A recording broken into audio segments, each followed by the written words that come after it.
Hello everybody and welcome back to TGN Anime. Today we're analyzing what I think is the first proper gameplay trailer for My Hero Academia One's Justice. We've had a gameplay demo before, it was very low resolution, it had a very bad look to it, and we've had a couple of cinematic trailers as well. Now for the first time we see this game's full potential in gameplay. It's heavily edited, but that's what we do here. We take the heavy edits, we break them down, and we analyze and learn what we can from it. My name is Globku, and before we get to the video, I would like to ask you guys to let me know which character you would like to see in this game the most. I'm putting together a list of the most wanted characters. You never know where those lists might get. If it gets enough views, maybe Bandai Namco will recognize it. Maybe those characters will come to the game. So if you had to pick one, just one, which character would you like to see added to the game? Let me know in the comments down below. And with that, let's get to it.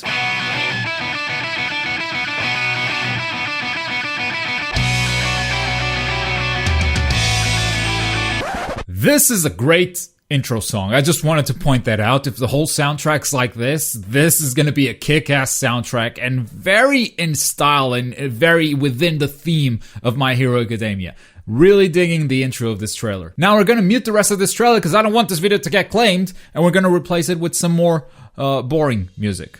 Okay? So you pay attention to my words and not the soundtrack. The trailer opens up with some Deku versus Bakugan gameplay. It looks very similar to the gameplay demo that we had already seen, but this time around, it's got a full resolution, so it's already looking better than it did. Even the stage where they're fighting is the same as that demo. I believe this is Hosu City? It's gotta be Hosu City, right? It's a city, obviously, and I think the color scheme fits within Hosu City. What do you think? Do you agree? Do you think this is something else? Let me know. We switch over to Todoroki in the sports festival stage, and this seems to be either the intro animation for this character when battle begins or his ultimate attack animation. It's a very short clip, we can't tell very much because from there we go to Uraraka. And Uraraka is picking up a pillar and doing the sweeping motion, the circular motion to blow Ida away. Now this is the same attack that Uraraka used in the anime during the Battle Trial arc, but in the Battle Trial arc she was inside a building that actually had pillars. If we look at the Sports Fest arena, there aren't any pillars around. So it's possible that Uraraka is able to just pick up this pillar from out of nowhere because it's an ability that she has in game. That would kind of be a bummer for me though. I really don't like that the best thing they could come up with for Uraraka is having her pick up a heavy object with her gravity powers. They couldn't come up with something else for her gravity powers. But there is a second possibility which is very exciting actually. Because of the highly destructible nature of these stages, maybe Uraraka is able to gather the debris from the destructed stage into that pillar. Now the pillar itself in this footage, it doesn't look like debris has been gathered up, but mechanically that would be a very good way to justify her ability. Previously when Stain was first announced, the scan description said that he would get stronger the more damage he dealt to the enemy, which is not really how his quirk works, but that's a good interpretation and translation into a game mechanic. With Uraraka, we could have a similar situation. Instead of her getting stronger the more damage she deals to the enemy, she would get stronger the more you destroy the stage, as she gets more objects to manipulate with her gravity powers. Obviously, this is all speculation at this point, but it would give the destructible stages a reason to exist mechanically and not just because it looks cool. Up next we have Ida boosting and Deku with a powerful punch, just a couple of cool action shots, nothing more. And from here, the trailer starts showing off abilities for specific characters. The first two are Deku and Bakugo, and as far as abilities go, we don't see anything new, I don't believe, because we've already had that previous gameplay demo. But we do have a new stage. This seems to be the entrance to UA, not only because of the shape of that door in the background, but later in the trailer after Deku's special attack, you see the doors that lead inside the building. It also seems that the statues that populate the entrance, the statues of previous heroes or whatever, they are fully destructible. And these two during this fight have already obliterated most of them. Moving on to Todoroki, he seems to be the ranged character as we expected. Most of his attacks seem to be ranged attacks. On the very first frame, we see sort of an iceberg popping out of the ground, which might be his previous attack because as we move forward, he's launching another one. And he's able to blow the opponent far away with his attack, and that's probably gonna end up being his playstyle. Also in this shot, let's pay attention to Momo for a little bit. She's wielding an iron pipe. It seems that Momo is able to create multiple weapons which change her playstyle, and with this iron pipe, she seems to be able to charge at her enemy. Don't know if this is a generic ability that every character has, but she does it right here. And you get that text popping up, crunch, and then she gets crunched by the ice. And not only his ice attacks, but also his fire attacks seem to have some range on them as he blows Bakugo away with a fire strike with his left hand. Next we have Uraraka, who is really just showing off her ultimate attack. This is what it would look like if Bakugo actually got hit by that debris falling down from the sky. Ida also is not giving us much, just another animation. And I think this is like the animation that activates his ultimate attack. Then we have a little bit of gameplay, which is supposed to be when you block this attack. And then it's full-on ultimate attack animation as he just delivers a flurry of kicks, similar to Ken's Tetsumaki Senpukyaku from Street Fighter, if you're familiar with that game. Then we have Tsuyu and Kaminari in a brand new stage. What is this stage? I believe this is the classroom. Not only because of this shot, and actually in this shot you can't really tell that that's a classroom too much because all of the objects have been destroyed.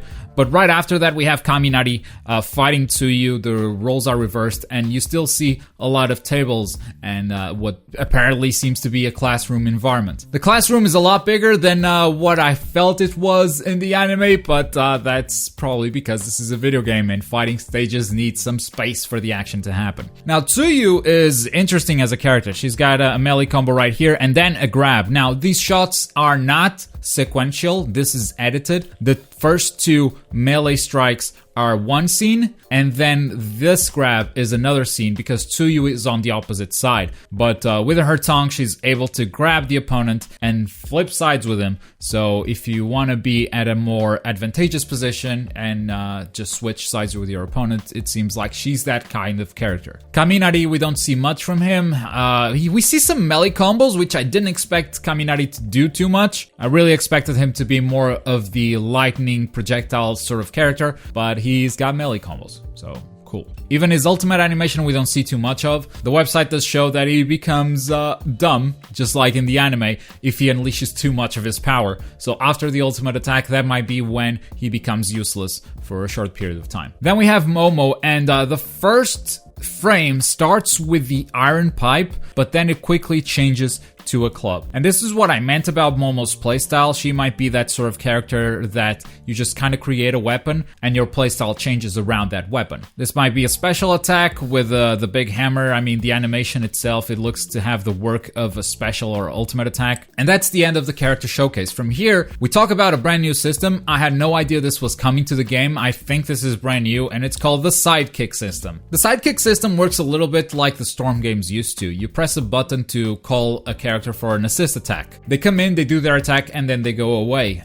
There's one scene in particular that shows two characters at the same time. So it seems that at the very least, you'll be able to choose two characters as your assists. And Sidekick System is an awesome name because this is an anime about superheroes. So calling them sidekicks instead of assists, that's just smart. Good job. Looking at specific assists, first up we have Todoroki, who shows up and freezes an opponent, allowing Deku here to initiate a full combo. Then we have Uraraka, who charges her opponent, and once she touches them, they start floating, once again allowing Deku to initiate a full combo, though this time in the air. And then we have a combination of Uraraka making Todoroki float, and then Ida kicking him downwards. He bounces off the ground and goes into the air, and I assume you can also follow this up with a combo, but that's where the trailer cuts away. So a lot of these sidekicks seem to be there for setup opportunities, to help you set up a combo or an ultimate attack. And I really like that they fit this role. They're not there just for a flashy attack, they're there to actually help you set up something,